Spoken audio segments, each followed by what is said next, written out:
మత్తయి సువార్త 6వ అధ్యాయము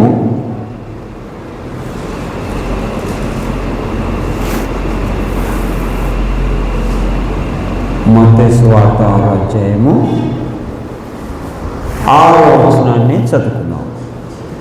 మత్తయి సువార్త 6వ వచనం. నువ్వు ప్రార్థన చేయనప్పుడు నీ గదిలోనికి వెళ్ళి నువ్వు తలుపు వేసి రహస్యమందున నీ తండ్రికి ప్రార్థన చేయము.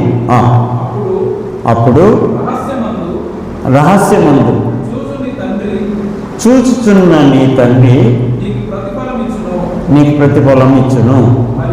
మరియు మీరు ప్రార్థన చేయనప్పుడు అన్యజనుల వలె వ్యర్థమైన మాటలను వచ్చిపోవద్దు.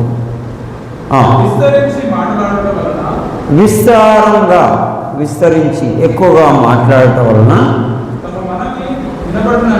తమ మనవి దేవునికి వినబడునని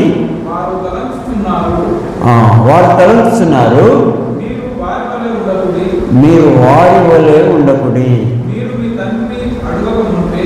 మీరు మీ తండ్రిని అడగక మునిపే మీకు అక్కరగా ఉన్నవేవో ఆయనకు తెలియదు. కాబట్టి సరే, కాబట్టి మీరు ప్రార్థన చేసేటప్పుడు ప్రార్థన విధానాన్ని దేవుడు మనకు నేర్పిస్తున్నాడు. నువ్వు ప్రార్థన చేయనప్పుడు నువ్వు ప్రార్థన రహస్యముగా ఉండే నీ తండ్రికి వినబడలాగన నువ్వు గదిలోనికి వెళ్ళి తలుపు మూసి ఆ విధంగా రహస్యముగా చూస్తున్న నీ తండ్రికి నువ్వు ప్రార్థన చేయాలి. ఆ ప్రార్థన యొక్క మనవి దేవుడు వింటాడు, దానికి ప్రతిఫలం ఇస్తాడని దేవుడు మనకు ప్రార్థన యొక్క విధానాన్ని మనకు నేర్పిస్తున్నాడు. ఆ ప్రార్థన నేర్పిస్తూ నువ్వు ఉపవాసం ఏ విధంగా చేయాలి, ఆ ప్రార్థనలో ఉపవాస ప్రార్థన ఏ విధంగా చేయాలనే మాట 16వ వచనం చదవండి. నీవు ఉపవాసము చేయనప్పుడు వేషధారుల వలె దుఃఖముఖులై ఉండకుడి.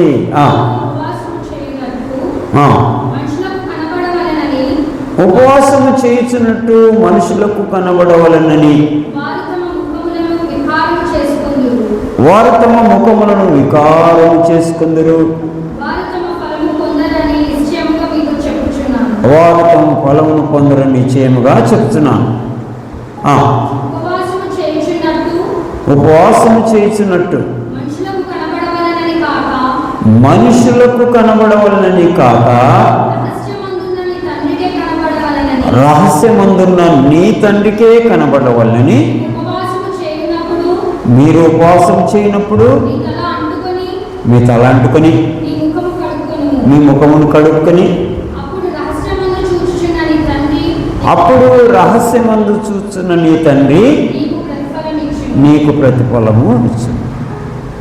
కాబట్టి ప్రార్థన ఏ విధంగా చేయాలి, ఉపవాస ప్రార్థన కూడా ఏ విధంగా చేయాలి అని దేవుడు మనకు ఆ విధంగా సూచన తెలియజేస్తున్నాడు.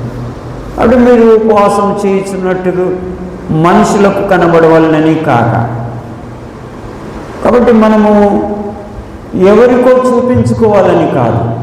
ఉపవాసం చేయించినట్టు మనుషులందరూ మమ్మల్ని చూడాలి, భక్తి కలిగి ఉన్నారు, ఉపవాసం ఉన్నారు, అన్నపానములు మానుకున్నారు అని మనుషులకు కనబడవాలని కాక రహస్యమందు చూస్తున్న నీ తండ్రి నీకు ప్రతిఫలం ఇవ్వాలంటే నీ తల అంటుకో, నీ ముఖము కడుక్కో, నీ ముఖమును వికారం చేసుకోకూడదు. వికారం ఎట్లా చేసుకుంటారు చూడండి, మళ్ళీ చదవమా 16వ వచనం మళ్ళీ చదువు. మీరు ఉపవాసం చేయనప్పుడు వేషధారుల వలె దుఃఖముఖులై చూడండి, అంటే ఉపవాసం చేస్తున్నట్టుగా కొంతమంది వేషధారణ చేస్తున్నారని దేవుడు అంటున్నాడు. కాబట్టి వేషధారుల వలె దుఃఖముఖులై ఉండకుడి. అక్క, నేను ఈరోజు ఉపవాసం ఉన్నానక్క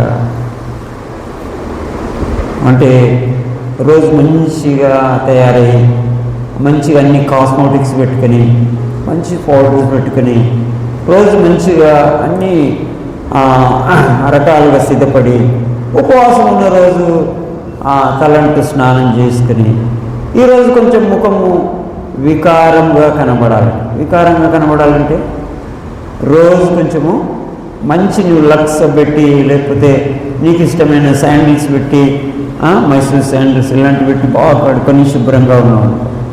ఈరోజు కొంచెం రింగ్ సబ్బుతో కడుక్కున్నావు అనుకో, ఏమవుతుంది? ముఖము వికారం ఏమైపోతుంది అంటే నువ్వు అందరికీ చూపెట్టుకోవాలంటే నీ ముఖము ఏదో బూడిద పూసినట్టుగా పేలిపోయినట్టుగా కనబడితే ఉపవాసం ఉన్నది అనుకుంటారేమో అని మనుషులకు కనబడవలనని వేషధారణ కలిగి నీవు. అందుకే దేవుడు సూచన చెప్తున్నాడు, సలహా చెప్తున్నాడు, గైడెన్స్ ఇస్తున్నాడు. మార్గదర్శకుడిగా మనకుండి నువ్వు ఉపవాసం చేయనప్పుడు వేషధారుల వలె కాక అని అంటున్నాడు. అంటే కొంతమంది వేషధారణ అంటే ఆ విధంగా మనుషులకు చూపెట్టుకోవాలి, వీళ్ళకు వాళ్ళకు చూపెట్టుకోవాలి, వీళ్ళు భక్తి భావన కలిగి ఉన్నానని ఇతరులు కనిపెట్టాలని వాళ్ళకు కనబడాలని నీ ముఖమును వికారం చేసుకుంటారని కొంతమంది ముఖమును వికారం చేసుకొని దేవుని సన్నిధికి వస్తారు. ఇంకా ఉపవాసం ఉన్నానని ఏమో సువార్తక్క ఉపవాసం ఉంది. ఈ సువార్తక్క ఉపవాసం ఉండి మరియక్క ఇంటికి వెళ్ళింది.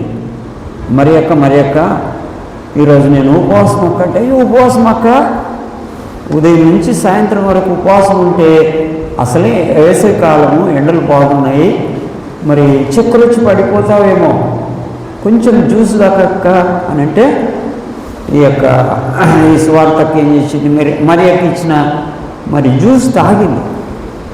జ్యూస్ తాగి తలార స్నానం చేసి వెంట్రుకలను వేగేసుకొని వెంట్రుకల నుంచి నీళ్ళన్నీ కారుతుంటుంటే ఇంకొక అక్క దగ్గరికి వెళ్ళింది, మార్తక్క దగ్గరికి వెళ్ళింది. ఈ మార్తక్క దగ్గరికి పోయి ఈ స్వార్థక్క, అక్క ఈరోజు ఉపవాసం మొదట, అయ్యో ఉపవాసం అక్క, పొద్దుంతా ఇట్లుంటావు, ఒకటే అరటిపండు తినక్క అనకండి. సర్లే మరి రోజంతా ఎట్లుంటామని అరటిపండు తిన్నది. అక్కడి నుంచి ఇంకా మళ్ళీ తర్వాత ఎలిజబెత్ అక్క ఇంటికి పోయింది. ఈ స్వార్థక్క ఏం చేసింది, ఎలిజబెత్ అక్క ఇంటికి పోయి ఈరోజు ఉపవాస ప్రార్థనక్క అని చెప్పడానికి పోతే అక్క ఏం చేసింది, అయ్యో పొద్దుంతా ఉపవాసం కదక్క, కొంచెం గ్రేప్స్ తిను అనగానే ఆ గ్రేప్స్ తినదు. ఈ విధంగా ఆ నలుగురిలో తింటూ ఆ విధంగా వస్తూ ఉన్నది. తర్వాత సువర్ణక్కళ్ళ ఇంటికి పోయింది. ఈ సువార్త అక్క ఏం చేసింది, సువర్ణక్కళ్ళ ఇంటికి పోతే అక్క పొద్దున్న నుంచి సాయంత్రం వరకు ఉపవాసం ఉండి ఆ విధంగా నువ్వు ఎట్లా ఉండగలుగుతావు అనేసి కొంచెము వాటర్ మిలన్, ఈ పుచ్చపండు తినక్క కొంచెం తిన. ఈ విధంగా ఇంటింటికి ఉపవాసం అని చెప్పుకొని ముఖము వికారం చేసుకొని ఆ విధంగా అందరికీ కనబడాలని చేసుకొని అక్కడ ఇక్కడ కడుపు నిండా తిని ఇప్పుడు ఉపవాసం అంటుంది. ఇప్పుడు ఇంత ఉపవాసం ఉంది అంటే ఆమె ఉపవాసం అనుకుంటుంది, కానీ అందరి ఇళ్లలో కడుపు నిండా భోంచేసి ఉపవాస ప్రార్థనను ప్రకటించుకొని అందరికీ చెప్పి వస్తుంది. అంటే వేషధారుల వలె ముఖమును వికారం చేసుకొని ఇతరులకు కనబడవలని కాక అని దేవుడు అంటున్నాడు. అందుకే స్పష్టంగా దేవుడు చెప్పినాడు, నువ్వు ఉపవాసం ఉన్నట్టుగా ఇతరులకు కనబడవాలని కాదు. 17వ వచనము,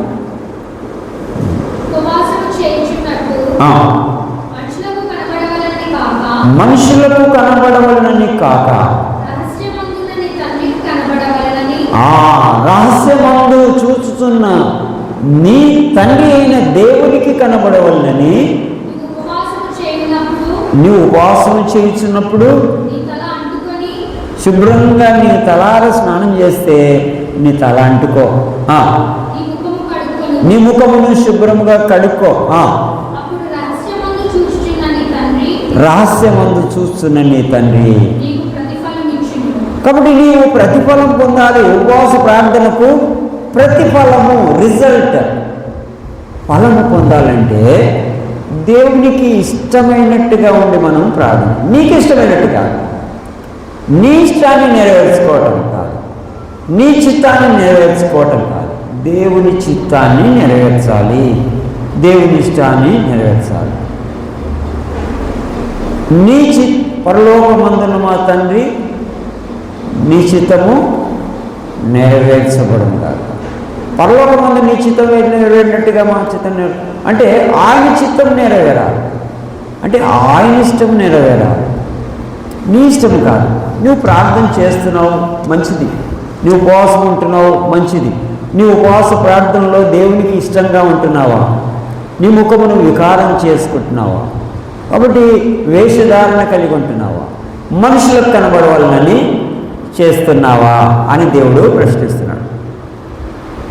3 విషయాలు అక్కడ చెప్పాడు. ఏంటంటే మనుషులకు కనబడవాలని, వేషధారుల వలె ముఖమును వికారం చేసుకుని, ముఖమును వికారం చేసుకోవద్దు, వేషధారుల వలె ఉండొద్దు, మనుషులకు కనబడవాలని చేయకూడదు. రహస్యమందు చూస్తున్న నీ తండ్రి నీకు ప్రతిఫలం ఇవ్వాలంటే నీ తల అంటుకొని, నీ ముఖమును కడుక్కొని, నీ మోకాటి జీవితంలో నువ్వు దేవునికి ఇష్టమైనట్టుగా ఉపవాసం చేస్తే నువ్వు ప్రతిఫలము పొందుతావు. నీ ఉపవాస ప్రార్థనకు ప్రతిఫలం ఉంటుంది అంటున్నాడు. కొంతమంది ఉపవాసం ఉన్నారు. ఎట్లా ఉపవాసం ఉండి ప్రార్థించినారో చూద్దాం. యోనా గ్రంథము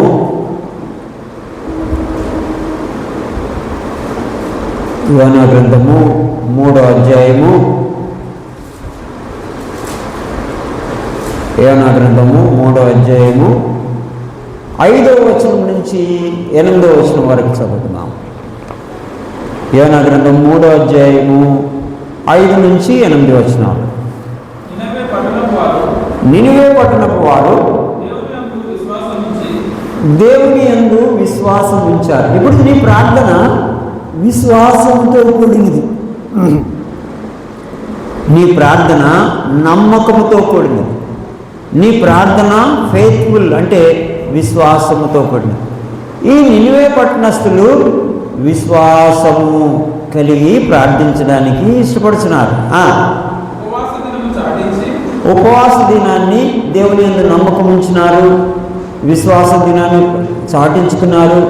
40 దినములలో మన పట్టణము నాశనమైపోకుండా ఉండాలంటే మనమందరము ఉపవాసం ఉండాలని ఒక దినాన్ని ప్రకటించుకున్నారు. ఇప్పుడు మీరు సంఘంలో ప్రకటించుకున్నారు. ఏమని ప్రకటించుకున్నారంటే శనివారం నాడు ఉదయము 10:30 గంటలకు ఉపవాస ప్రార్థన అని ప్రకటించుకున్నారు. అదేవిధంగా నినివే పట్టణస్థులు కూడా ప్రకటించుకొని ఆ విధంగా ఆ ప్రార్థనకు సిద్ధపడి ఉంటున్నారు. గనులేమి అల్పులేమి అందరూ కూడా పూర్వదినాల్లో ఏదైనా బాధ వచ్చిందంటే గోనెపట్ట కట్టుకునేవారు, బూడిదలో కూర్చునేవారు. దేవుడు మా ప్రార్థన ఇట్లనే వినాలని పూర్వ దినాల్లో ఆ విధంగా గోనెపట్ట కట్టుకోవటము, బూడిదలో కూర్చుకోవటం, ఆ విధంగా కూర్చొని ప్రార్థించే విధానంలో ఆ నినివే పట్టణస్థులు కూడా అందరూ కూడా గోనెపట్ట కట్టుకొని ఆ సంగతి నినివే పట్టణపు రాజుకు వినబడినప్పుడు ఈ రాజు కూడా సింహాసనము దిగి సింహాసనాన్ని వదులుకొని రాజవస్త్రములు తీసివేసి కిరీటము తీసేసి రాజా హోందానంతా కూడా తీసివేసుకొని అతడు కూడా ఆ ప్రజలందరితో కలిసి గోనెపట్ట కరుచుకొని బూడిదలో కూర్చున్నాడు.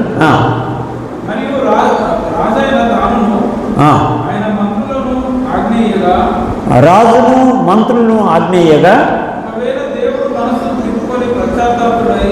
40 దినములలో ఈ యొక్క నినివే పట్టణము నాశనము కాబోతుందో అని యోనా ఎప్పుడైతే ప్రకటించినాడో, ఒకవేళ దేవుడు మనసు తిప్పుకొని పశ్చాత్తాపకుడై దేవుడే పశ్చాత్తాప హృదయంతో మనలందరినీ లయము కాకుండా తన కోపాగ్ని చల్లార్చుకును గనుక అప్పుడు రాజు మంత్రులు ప్రకటన చేస్తున్నారు. ఏమని ప్రకటన చేస్తున్నారంటే, మనుషులు ఏది కూడా మీరు పుచ్చుకొనకూడదు. అరటిపండు, పుచ్చపండు, జ్యూస్ కానీ, ఇంకేది కానీ, యాపిల్ కానీ, పిజ్జాలు కానీ, ఎలాంటివి కానీ మీరు పుచ్చుకొనకూడదు అని ఆజ్ఞ చెప్పారు. పశువులు కానీ, ఎద్దులు కానీ, గొర్రెలు కానీ చూడండి, ఏది పుచ్చుకొనకూడదంటే వాళ్ళు నీళ్లు కూడా పుచ్చుకొనలేదు. మేత మేయలేదంటే పశువుల శాలలో పశువులను కూడా వదలలేదు, మేత కొరకు తీసుకొని వెళ్ళలేదు.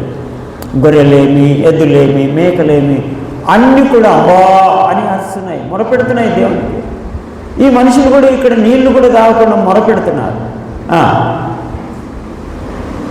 చదువునండి, మంచిగా చదువు, అదే మాట మళ్ళీ చదువు. పశువులు కానీ, ఎద్దులు కానీ, గొర్రెలు కానీ మేత మేయకూడదు, అది నీళ్లు కూడా త్రాగకూడదు. కాబట్టి నీళ్లు కూడా తాగకుండా ఉపవాసం చేశారు. ఎట్లా చేశారు? నేను ఉదయాన్నే లేచి వచ్చాను, ఇక్కడ కొంచెం దేవుని సన్నిధిలో గడుపుతానని వచ్చి ముందుగానే వచ్చి ఇక్కడ గడుపుతాను. ఒకవేళ నీళ్ళు తాగాలనిపించింది నాకు, అక్కడిక్కడ చూశాను నీళ్ళు, అక్కడికి వెళ్ళి పోయి పాపని అడిగాను, ఇంక నీళ్ళు తాగేదమ్మా అంటే అవును, అందులో నీళ్ళు చూస్తలేదు. అంటే ఉదయం లేచింది మొదలుకొని నీళ్లు కూడా తాగకుండా దేవుని సన్నిధిలో గడిపే భాగ్యం నాకు కూడా ఈ దినం ఇచ్చాడు. అందుకే నీళ్లు దొరకకుండా చేశాడు అనుకున్నాను. నీళ్లు కూడా తాగకుండా, గొంతు కూడా తడుపుకోకుండా వాళ్ళంతా ఏం చేశారంటే ఉపవాసం ఉండి ఏది కూడా పుచ్చుకొనకుండా, నీళ్లు త్రాగకుండా దేవుడు మా మొర వినాలి అంటే మేము కఠినంగా నిష్ఠగలిగి దేవునికి ఇష్టంగా ఉండి మా మొర ఏంటిదో దేవునికి తెలియచెప్పాలి, మా బాధ ఏంటిదో దేవునికి తెలియచెప్పాలి, మా కష్టం ఏంటిదో, మా శ్రమ ఏంటిదో మేము దేవునికి చెప్పుకోవాలి. పచ్చి నీళ్లు కూడా ముట్టుకోకూడదు, మేత మేయకూడదు, ఏది కూడా అందరూ ఉపవాసం అని ఇల్లు తిరుగుతూ ఈ జ్యూసు ఆ జ్యూస్ తాగి, ఈ పాలు ఆ పాలు, నిమ్మరసము, మజ్జిగ, పెరుగు ఇవన్నీ తాగుతూ ఉపవాసం ఉండేలాగా నేను ఉండకూడదు అని నినివే పట్టణస్థులు ఒక నిష్ఠ కలిగినటువంటి తీర్మానంతో దేవునికి కఠినమైన ఉపవాస ప్రార్థనను ప్రకటించుకొని ప్రార్థన చేస్తున్నారు.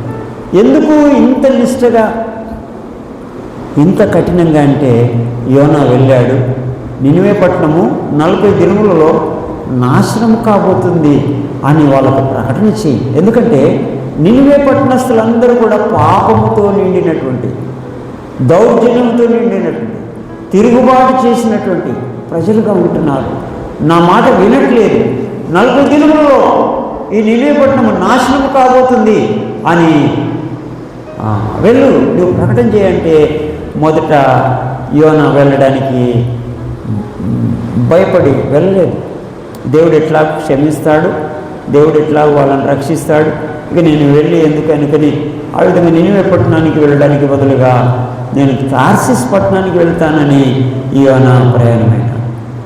ఈ తార్సిస్ పట్టణానికి పోతానని ఒక ఓడ ఎక్కాడు. యోనా, నేను నిన్ను నినివే పట్టణానికి వెళ్ళమన్నాను, నువ్వేమో తార్సిస్ పట్టణానికి వెళ్తున్నావు అనేసి ఆ ఓడలో, ఆ సముద్రంలో పెద్ద తుఫాను వచ్చేటట్టుగా చేశాడు దేవుడు. దేవుని ప్రణాళిక చూసారా? యోనా ఎక్కడికి వెళ్ళాలి? నినివే పట్టణానికి వెళ్ళాలి.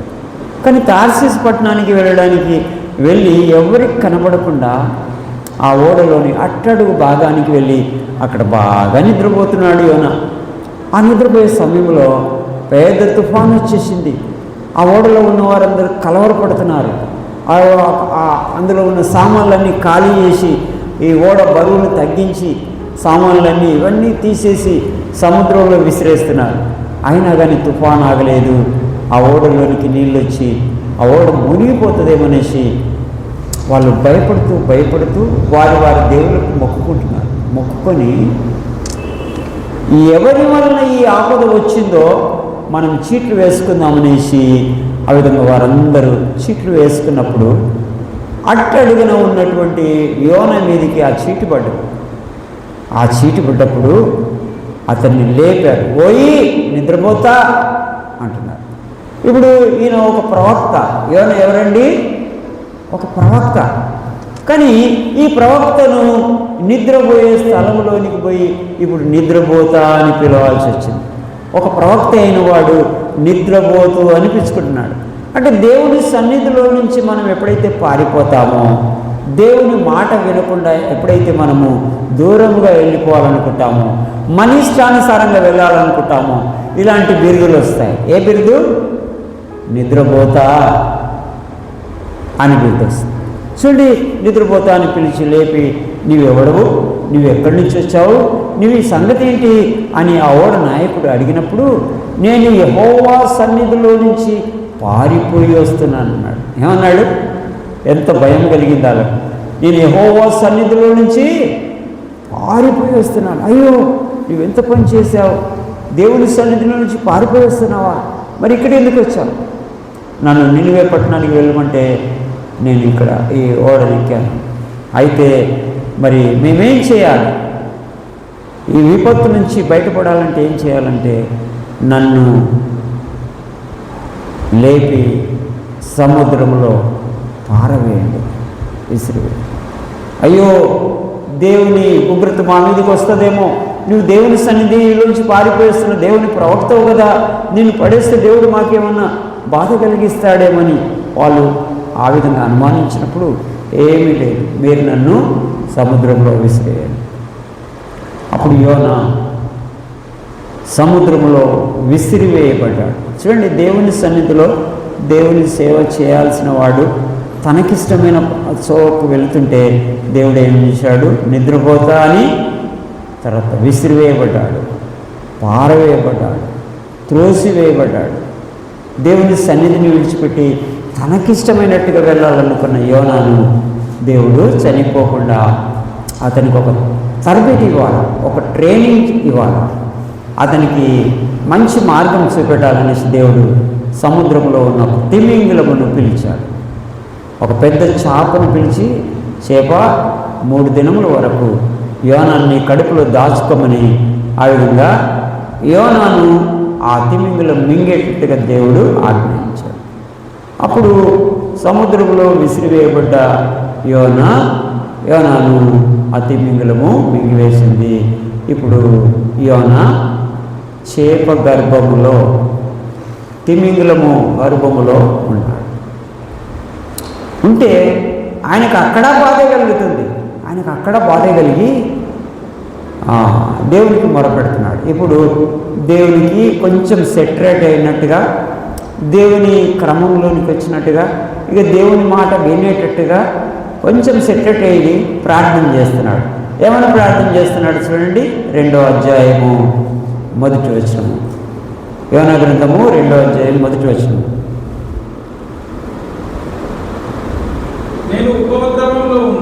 నేను ఉపద్రవంలో నుండి యెహోవాకు మనవి చేయగా ఆయన నాకు ప్రత్యుత్తరమిచ్చెను. పాతాళ గర్భములో నుండి నేను కేకలు వేయగా నీవు నా ప్రార్థనను విని అంగీకరించి ఉన్నావు. నీవు నన్ను అగాధమైన సముద్ర గర్భములో పడవేసి ఉన్నావు. ప్రవాహములు నన్ను చుట్టుకొని ఉన్నవి. ఆ నీటి తరంగములను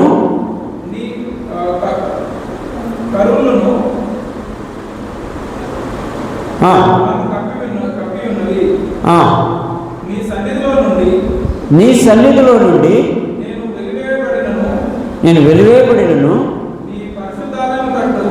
నీ పరిశుద్ధ ఆలయము తట్టు మరల చూతును అనుకుంటుని ప్రాణాంతము వచ్చినంతగా ఈ జలములు నన్ను చుట్టుకొని ఉన్నవి, సముద్ర అగాధము నన్ను ఆవరించి ఉన్నది, సముద్రపు నాచు నా తలకు చుట్టుకొని ఉన్నది. నేను మరెన్నటికి ఎక్కి రాకుండా భూమి గడియలు. ఇప్పుడు ప్రార్థన చేస్తున్నాడు. ఆ చేప కడుపులో ఉండి, అయ్యా నువ్వు ప్రార్థించగా నా మొరను విన్నావు, నేను నీ సన్నిధిలో నుంచి పారిపోయినా కానీ నా ప్రార్థన వింటున్నావు. జలములు నన్ను చుట్టుకొని ఉన్నది, అగాధము నన్ను చుట్టుకొని ఉన్నది, పాతాళపు గర్భములో నుంచి నేను ప్రార్థన చేస్తున్నాను. ఈ జలములు ఆ విధంగా నన్ను ఆవరించి ఉండగా సముద్రపు నాచు నా ముఖము, నా తల, నాకు ఊపిరాడకుండా చేస్తున్నాను. ఆ నాచంతా, సముద్రపు నాచంతా ఆ చెవులకు, ముక్కుకు, నోటికి అంతా వచ్చినప్పుడు ఆయన బ్రీతింగ్ ఆ విధంగా ఊపిరి పీల్చుకోవడానికి కూడా ఆ విధంగా కష్టంగా ఉన్న సమయంలో దేవునికి మొరపెడుతున్నాడు. ఏమని? ప్రభువా, ఈ నాచు నన్ను చుట్టుకున్నది, నేను మరలా నీ సన్నిధికి పైకి ఎక్కి వస్తానని ఆ విధంగా నాకు ఏమాత్రము కూడా నమ్మకం లేని పరిస్థితిలో కూడా నీకు మొరపెడతా. ఆ గడియలు వేయబడినవి, సముద్రపు ఆ విధంగా ఆ తలుపులు వేయబడ్డట్టుగా నేను ఈ మత్స్యపు కడుపులో ఉన్నాను అని దేవునికి మొరపెడితే దేవుడు ఆయనకు విడుదల కలిగించటకు ఆ మత్స్యముతో, ఆ తిమింగలముతో దేవుడు మాట్లాడాడు. చూడండి, చేపలు విన్నాయి దేవుని మాట. ఇప్పుడు యోనా వింటున్నాడా? వింటలేడు, పారిపోయాడు. చేప విన్నది. చేప ఇక్కడ రా, ఏంటి ప్రభు? యోనాను మింగింది. యోనా నువ్వు వెళ్ళు, నీవే పట్టణానికి వెళ్ళు అంటే వెళ్ళాడా? వెళ్ళాడు. కాబట్టి ఈయనకు తరబితి రావాలంటే నీ ద్వారా ఈయనకు తరబితి, నీ ద్వారా ఈయనకు ట్రైనింగ్, నీ ద్వారా ఈయనకు ఏ విధంగా నడుచుకోవాలని నేను చూపెడతానేసి, చేప దేవుని మాట విన్నదే, నేను దేవుని మాట వినలేదే అని తెలుసుకొని ముందుకు సాగుట కొరకే ఆయనకు ఒక ట్రైనింగ్ అని ఈ చేపను పిలిచి, చేప నువ్వు ఇక్కడికి రా అని పిలిచి ఆ చేపను పిలువగానే వచ్చేసింది. చూడండి, 3వ వచనం, 3వ అధ్యాయం 1వ వచనం. అంతటా యెహోవాకు రెండవ మారు యోనాకు ప్రత్యక్షమై ఏమనగా, నువ్వు లేచి పోయి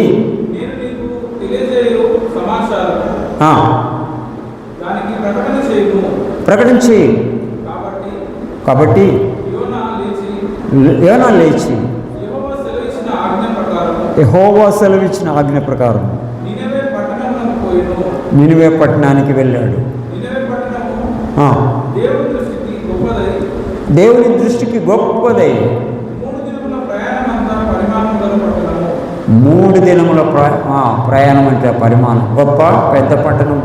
3 దినములు నడిచిన ఆ పట్టణాన్ని చేరుకున్నటువంటి గొప్ప పరిమాణం, గొప్ప విస్తీర్ణం, గొప్ప లెంతి సిటీ. కాబట్టి ఆ పట్టణానికి పోయి ఏమన్నాడు? అవునా, ఆ పట్టణంలో సంచరించు ఇంకా 40 దినములకు నినివే పట్టణము నాశనమగునని ప్రకటన చేయగా నినివే పట్టణం వారు ఇప్పుడు ఈ నినివే పట్టణస్థులకు ఎప్పుడైతే 40 దినంలో మీ పట్టణం నాశనం కాబోతుంది అనగానే, అయ్యో మా పట్టణం నాశనం అవుతుందా అనేసి గనులేమి, అల్పులేమి, చిన్నలేమి, పెద్దలేమి, రాజులేమి, మంత్రులేమి, పశువులేమి అందరూ కూడా దేవుడు మన ప్రార్థన విని పశ్చాత్తాప హృదయుడై మనల్ని రక్షిస్తాడేమో అనుకుని వాళ్ళు ఏం చేశారంటే ఉపవాస దినాన్ని ప్రకటన చేసుకొని, ఆ ఉపవాస దినంలో అందరూ కూడా గోనె పట్ట కట్టుకొని బూడిదలో కూర్చుకొని గనులేమి, మంత్రులేమి, రాజులేమి అందరూ కూడా సామాన్యులు, సామంతులు, అది పశువులు, గొర్రెలు, మేకలు, ఎద్దులు అన్నీ కూడా మేత మేయలేదు, నీళ్లు త్రాగలేదు. ఉపవాస దినం ఉండి వాళ్ళు పశ్చాత్తాప హృదయంతో దేవుణ్ణి వేడుకుంటున్నారు. ఇప్పుడు 7వ వచనం, 3వ అధ్యాయము 7వ వచనం. మరియు తాను ఆజ్ఞేయగా ఒకవేళ దేవుడు 40 దినములలో నినివే పట్టణాన్ని మనందరినీ నాశనం చేస్తానని చెప్పిన మాట, మరి దేవుడే మనసు తిప్పుకొని పశ్చాత్తాప హృదయంతో మనమందరము నష్టం కాకుండా, నశించిపోకుండా, లయం కాకుండా కోపాగ్ని చలార్చుకొను గనుక మీరు ఏది పుచ్చుకోవద్దు. పశువులు కానీ, ఎద్దులు కానీ, గొర్రెలు కానీ మేత మేయకూడదు, నీళ్లు త్రాగకూడదు. మనుషులందరూ తమ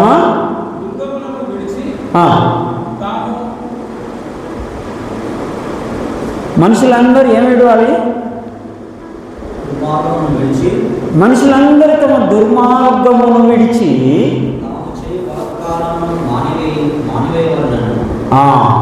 దుర్మార్గతను విడిచిపెట్టాలి, బలాత్కారమును మానివేయాలి. కాబట్టి మీరు ఇప్పటిదాకా దుర్మార్గులై, దుష్టులై, బలాత్కార హృదయంతో మీరుంటున్నారు. కాబట్టి మీ దుర్మార్గతను విడిచిపెట్టుకోండి, మీ బలాత్కారమును మానుకోండి అని ఆ రాజు, మంత్రులు అందరూ కూడా ప్రజలకు ప్రకటన చేశారు. దేవుడు మన ఎడల పశ్చాత్తాప హృదయంతో మనల్ని క్షమించాలంటే, దేవునికి పశ్చాత్తాప మనసు రావాలంటే, అయ్యో ఈ ప్రజలు ఎంతగా ప్రార్థిస్తున్నారు, వీళ్ళని నేను ఎట్లా చంపాలని పశ్చాత్తాపం దేవునికే కలిగేటట్టుగా మనస్ఫూర్తిగా ఎట్లా ప్రార్థించాలంట? మనుషులందరూ దుర్మార్గతను విడిచి బలాత్కారమును వదిలిపెట్టి కంటిన్యూ మనుషులేమి, పశువులేమి సమస్తమును గొనపట్టు కట్టుకొని మనస్ఫూర్తిగా దేవుని వేడుకొనవలెనని ఆ నినివే పట్టణమునకు చాటింపచేసిరి. ఈ నినివే వారు మొట్టమొదట వాళ్ళు చేసింది ఏంటంటే, దేవుడు భయంకరమైనటువంటి ఈ విపత్తును మన మీదకి రాకుండా ఉండాలంటే మన చెడు మార్గమును, మన దుర్మార్గతను, మన బలాత్కారమును విడిచిపెడదామని వాళ్ళందరికీ ఒక భయం కలిగి చెడుతనమును విసర్జించి విడిచిపెట్టినారు. మనుషులందరూ చెడుతనమును విడిచి వాళ్ళు విడిచిపెట్టినటువంటి పనులను దేవుడు చూచి పశ్చాత్తాప హృదయం కలవాడై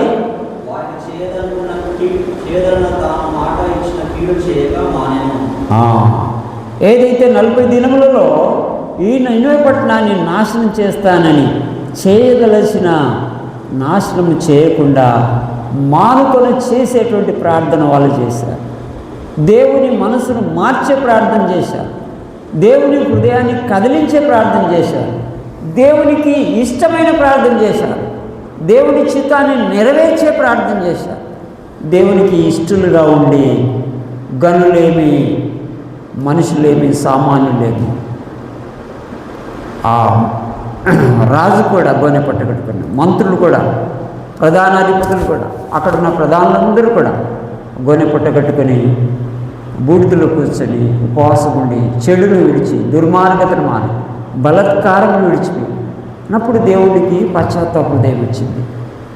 మనస్ఫూర్తిగా ప్రార్థన చేశారు. అంటే మనసులో ఎలాంటి కలము, కపటము, వైరము లేకుండా ఇప్పుడు భయం కలిగిందనుక మనస్ఫూర్తిగా, మనపూర్వకంగా అన్నాడు, మనస్ఫూర్తిగా ప్రార్థించారు, విశ్వాసం ఉంచారు దేవుడు మనల్ని కనికరిస్తాడని. విశ్వాసం ఉంచారు. ఆ విశ్వాసరహితమైన ప్రార్థన వాళ్ళను రక్షించగలిగింది. ఆ మనస్ఫూర్తిగా చేసిన ప్రార్థన వాళ్ళని రక్షించింది. వాళ్ళ చెడుతనం విసర్జించి బలత్కారం విడిచిపెట్టి దుర్మార్గతను విడిచిపెట్టి చేసిన ప్రార్థన దేవుడు విన్నాడు. ఆ యొక్క చేస్తానని నాశనం చేయకుండా వాళ్ళను క్షమించి వాళ్ళని రక్షించడానికి ఇష్టపడ్డాడు. చూడండి, ఉపవాస ప్రార్థనలో ఎంత గొప్ప శక్తిని చూసారా. ఉపవాసం అంటే అది దేవునికి ఇష్టమైనట్టుగా నువ్వు కాకుండా నీకు ఇష్టమైనట్టుగా తిని త్రాగి అంత చేసి వచ్చి నేను ఉపవాసం ఉన్నాను ప్రార్థన చేస్తానని మనుషులకు కనబడాలని ముఖముని వికారం చేసుకుని వేషధారుల వలె ఉంటే వినేవాడు కాదు. కానీ వీళ్ళు మనస్ఫూర్తిగా ప్రార్థించారు, దేవునికి ఇష్టలుగా ఉండి ప్రార్థించారు, దేవునికి దగ్గరగా ఉండి ప్రార్థించారు, దేవుని హృదయాన్ని ఎరిగిన వారే ప్రార్థించారు. ఆ మనస్ఫూర్తిగా ప్రార్థించారు కనుక ఆ ప్రార్థనను దేవుడు విన్నాడు. అక్కడ యోనా వెళ్ళి ఆ ప్రకటన చేయటం ద్వారా వాళ్ళకు రక్షణ వచ్చింది. అక్కడ రక్షింపబడ్డ వాళ్ళు 1,20,000 మంది. ఎంతమంది అండి? 1,20,000 మంది.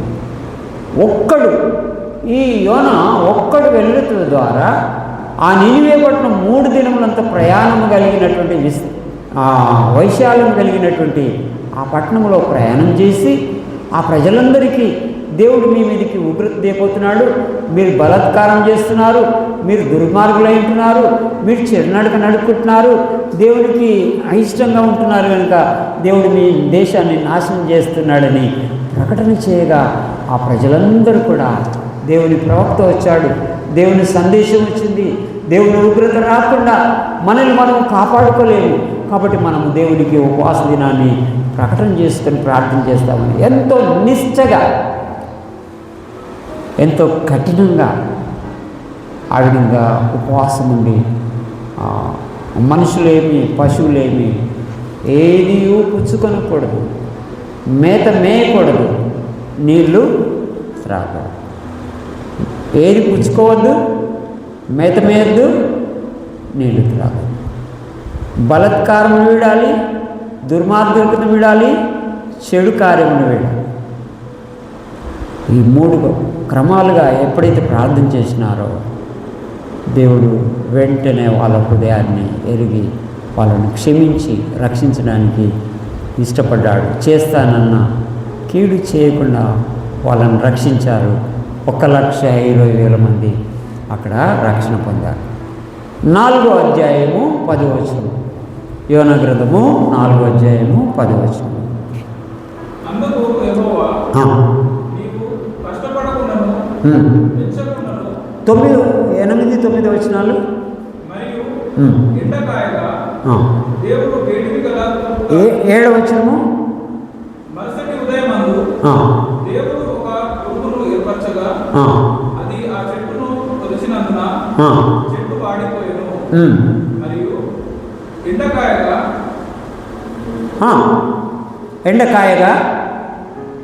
దేవుడు వేడిమి గల తూర్పు గాలిని రప్పించెను.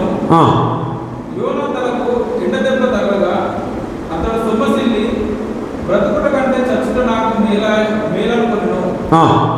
అప్పుడు దేవుడు ఈ సొర చెట్టును గురించి నీవు కోపించుట న్యాయమా?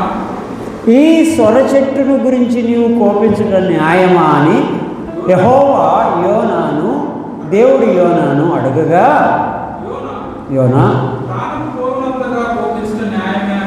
నేను ప్రాణం పోయేంతగా కోపించినా నేను కోపించిన కోపం న్యాయమే అని దేవునికి యోనా సవాల్ చేస్తున్నాడు.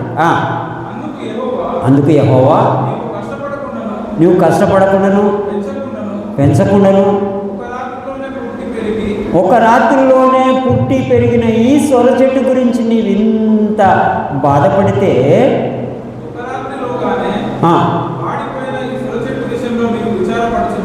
నువ్వు ఇంత విచారణ, ఇంత దుఃఖం, ఇంత బాధ కలిగి ఉన్నావే, అయితే 1,20,000 కంటే ఎక్కువైన కుడి ఎరుమలు ఎరగని జనమును జనమును బహు పశువులను పశువులను గల ఆ, నినవే మహాపురము నినివే మహాపట్టణపు విషయంలో ఆ, నేను విచారపడవద్దా ఆ. అని యోనాతో సెలవిచ్చాను. దేవుడు యోనాతో అంటున్నాడు, ఒక సొర చెట్టును మొలిపించాడు. ఆ సొర చెట్టు ఒక్క రోజులోనే లేతగా ఎదిగింది. 6వ వచనం నుంచి ఆ మాట ఉంటుంది. బాగా ఎదిగింది. ఎదిగి ఆహా ఎంత పచ్చగా ఉందని యోనా వెళ్ళి ఆ చెట్టు కింద కూర్చున్నాడు. చాలా ఏసీలో పెట్టినట్టుగా ఉంది ఆ చెట్టు నీడ యోనా. అయితే దేవుడు దానికి పురుగు తొలగించి అది ఎండిపోయేటట్టుగా చేశాడు. ఎండిపోయేటట్టుగా చేస్తే దేవుని దగ్గరికి వచ్చి అంటున్నాడు, అది ఎండిపోగొట్టావు ఎందుకయ్యా అని దేవుడిని అడిగితే, నువ్వు దాన్ని పెంచకుండానే, నీళ్లు పోయకుండానే, దాన్ని పెట్టకుండానే ఆ ఎండిపోయిన చెట్టు గురించి నీవు ఇంత బాధపడుతున్నావు, మరణమగినంతగా కోపించడం మంచిది అంటున్నావు. మరి 1,20,000 మంది నినివే పట్టణస్థులు నాశనమైతే నాకెంత బాధ ఉంటుంది. అందుకే వాళ్ళని రక్షించడానికి నువ్వు వెళ్ళి నినివే పట్టణస్థులకు 40 దినాల్లో నాశనం కాబోతుందని ప్రకటించమని నేను పంపితే నువ్వు తార్సీస్కు వెళ్ళావు. అందుకే నేను చేప గర్భంలో వేశాను. ఆ తిమింగలం 3 దినం నీ గర్భంలో ఉంచుకుంది. నీకు నాచు నీళ్లు ప్రవాహంగా ఊపిరాడకుండా వస్తుందని నువ్వు 2వ అధ్యాయంలో నాకు ప్రార్థన చేశావు. 3వ అధ్యాయానికి వచ్చేసరికి నిన్ను ఆ చేపను ఆజ్ఞయించాను. నినివే పట్టణం ఒడ్డున నిన్ను కక్కివేసింది. నువ్వు కక్కివేయబడ్డావు, మింగబడ్డావు, కక్కివేయబడ్డావు, పారవేయబడ్డావు, విసిరివేయబడ్డావు, నిద్రపోతా అనిపించుకున్నావు. అయినా నేను నిన్ను క్షమించి నీకు తరబీదు ఇవ్వడానికి, నా ప్రజలను రక్షించుకోవడానికి నీకు ఒక తరబీదు, నా ప్రజలకు రక్షణ. కాబట్టి ఆ విధంగా నినివే పట్టణాన్ని నిన్ను తీసుకొచ్చాను. నినివే పట్టణం ప్రకటించావు. వాళ్ళు మనస్ఫూర్తిగా ప్రార్థించారు, చెడుతనం విడిచారు, బలాత్కారం విడిచారు, దుర్మార్గతను విడిచారు. ఆ విధంగా మేత మేయలేదు, నీళ్లు పుచ్చుకొని లేదు. ఆ విధంగా ఏది పుచ్చుకొనకుండా ప్రార్థించారు, మనస్ఫూర్తిగా ప్రార్థించారు కనుక వాళ్ళు రక్షించారు. ఒక్క దినములో చెట్టు పెరిగి అంత నీడినిచ్చిన ఆ చెట్టు గురించి నీకు అంత చింత ఉంటే 1,20,000 మంది నశించిపోతే నాకు చింత ఉండదా? ఆ సొర చెట్టు ఎండిపోయినందుకు నీకు అంతా ఉంటే ఈ 120,000 మంది నశించిపోతే నాకెంత బాధ ఉంటుంది యోనా? అందుకే నిన్ను ఈ ఉపమానంతో నీకు ఇక్కడ తరబితి ఇవ్వడానికి తీసుకొచ్చాను. చూడండి, దేవుని ఉద్దేశములు ఎంత గొప్పవి అంటే, నినివే పట్టణపు రాజు మహా దుర్మార్గుడు, ఆ పట్టణాన్ని కట్టినవాడు మహా దుర్మార్గుడుగా ఆ ప్రజల్ని దుర్మార్గతను నడిపిస్తున్నాడు. ఆ దుర్మార్గ పనులు, ఆ దుష్ట పనులు, ఆ చెడు కార్యములు విస్తరించినవి కనుక దేవుడు యోనాను పంపాడు. యోనాను బట్టి ఆ ప్రవచనం వాళ్ళ దగ్గరికి వచ్చింది. ఆ మాట వాళ్ళ దగ్గరికి రాగానే వాళ్ళు పశ్చాత్తాప హృదయంతో ప్రార్థించారు. నీవు, నేను, మనము ఈ 3 విషయాలను గుర్తుకొని, ఏది పుచ్చుకొనక, మేత మేయక, నీళ్లు త్రాక, కఠినంగా నువ్వు ప్రార్థన చేస్తే ఆ ప్రార్థన దేవుడు తప్పకుండా వింటాడు. అన్ని తింటూ ఉపవాసమని, వేషధారుల వల్ల ఉపవాసమని, ముఖమును వికారం చేసుకుని వేషధారులు, మనుషులకు కడబడిన వేషధారులు, ఇవన్నీ మనకు అక్కర్లేదు.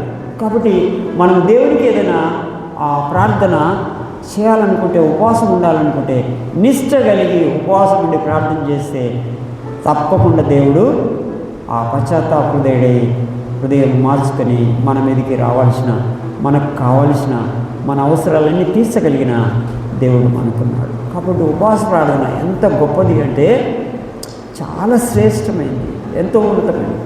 ఆ ఉపవాస ప్రార్థనలో మనం పొందలేని మేళ్ళు అనేటివి ఉండవు. కాబట్టి పొందగలిగిన మేళ్ళన్నీ పొందుకోవాలంటే ఉపవాసం నిష్ఠగా ఉండి, అంటే ఖచ్చితంగా ఉండి, దేవునికి ఇష్టలముగా ఉండి ప్రార్థిస్తే దేవుడు ప్రార్థన వింటాడు. దేవుడి మాటలు దీవించి ఆశీర్వదించినట్టుగా ప్రార్థన చేసుకున్నాం. మందిరంలో కావలసిన అవసరాలు ఏమున్నాయో, మందిరంలో ప్రజల గురించి సండే స్కూల్ పరిచర్య, ఆల్ నైట్ ప్రేయర్స్, ఉపవాస ప్రార్థనలు, సంఘ ప్రార్థనలు, యవనస్తుల కూడికలు, ఆ విధంగా స్త్రీల కూడికలు, ఇంకా స్పెషల్ మీటింగ్స్, గృహ కూడికలు, గృహదర్శనం ఏవి ఉన్నాయో వాటన్నిటి విషయంలో సేవకుడు ప్రకటన చేస్తాడు. వాటన్నిటి విషయాలను కొద్ది సమయం మనము ప్రార్థనలో గడుపుతాం. దేవుడి మాటలు దీవించి ఆశీర్వదించారు.